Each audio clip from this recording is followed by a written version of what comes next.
इस वीडियो में आज हम बात करेंगे उत्तर प्रदेश के संभल जिले से आई एक चौंकाने वाली खबर की। हेडलाइन क्या है? संभल में पुलिस ने कोर्ट का आदेश मानने से किया इनकार। क्या पुलिस कोर्ट के ऑर्डर को इग्नोर कर सकती है? यह मामला 2024 के संभल दंगों से जुड़ा है, जहां मस्जिद सर्वे के दौरान हिंसा भड़की थी। डिटेल्स में जानते हैं क्या हुआ और कोर्ट ने क्या कहा, पुलिस ने क्यों मना किया, बैकग्राउंड क्या है, इंसिडेंट हुआ क्या था। सबसे पहले ये समझते हैं। नवंबर 2024 में संभल के शाही जामा मस्जिद का कोर्ट ऑर्डर्ड सर्वे चल रहा था। एक याचिका पर यह सर्वे था जिसमें मस्जिद की हिस्टोरिकल स्टेटस पर सवाल उठाए गए थे। 24 नवंबर को सर्वे के दूसरे दिन बड़ी भीड़ जमा हो गई। प्रदर्शनकारी मस्जिद के पास इकट्ठा हुए और पुलिस के साथ झड़प हो गई। पत्थरबाजी हुई और पुलिस ने कथित तौर पर गोलीबारी की, जिसे पुलिस ने नकारा। पुलिस का कहना है कि उन्होंने सिर्फ माइल्ड फोर्स यूज किया था। इस हिंसा में 5 लोगों की मौत हो गई थी, कई घायल हुए थे। पुलिस ने 79 लोगों को अरेस्ट किया था, जिसमें 3 महिलाएं शामिल थी और 12 एफआईआर रजिस्टर की गई थी। लेकिन अब सवाल पुलिस पर ही उठ रहे हैं। सुप्रीम कोर्ट ने बाद में सर्वे केस पर रोक लगा दी थी।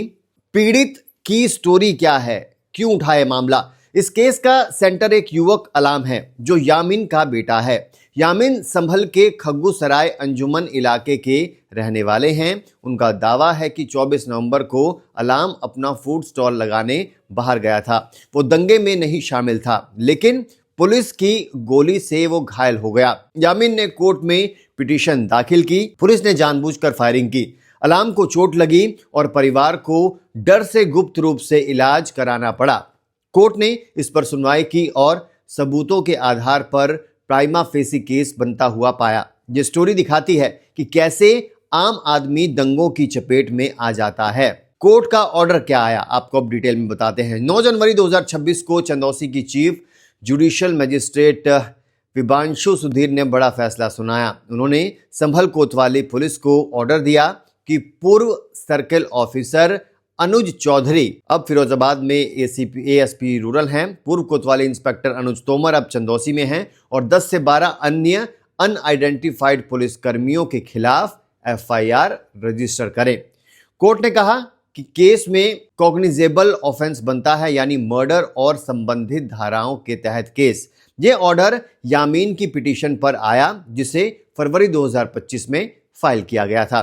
कोर्ट ने सुनवाई के बाद फैसला दिया कि पुलिस की भूमिका संदिग्ध लग रही है। यह दूसरी बार है जब संभल पुलिस पर ऐसा ऑर्डर आया है। 2 महीनों में दूसरा केस। पुलिस का रिएक्शन क्या आया और इनकार क्यों किया पुलिस ने? लेकिन पुलिस ने कोर्ट के ऑर्डर को मानने से साफ इनकार कर दिया।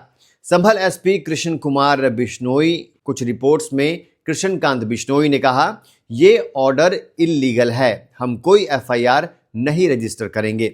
उन्होंने दावा किया कि दंगों की जुडिशियल इंक्वायरी पहले ही हो चुकी है, जिसमें पुलिस की एक्शन को सही ठहराया गया है। वहीं पुलिस हाईकोर्ट में अपील करने की योजना बना रही है। ये स्टैंड लीगल एक्सपर्ट्स को चौंका रहा है, क्योंकि पुलिस को कोर्ट ऑर्डर मानना जरूरी है। Democratic party of India SDPI ने इसकी निंदा की और कहा कि ये पुलिस की इंप्यूनिटी कल्चर दिखाता है। क्या पुलिस कानून से ऊपर है? ये बड़ा सवाल है दोस्तों।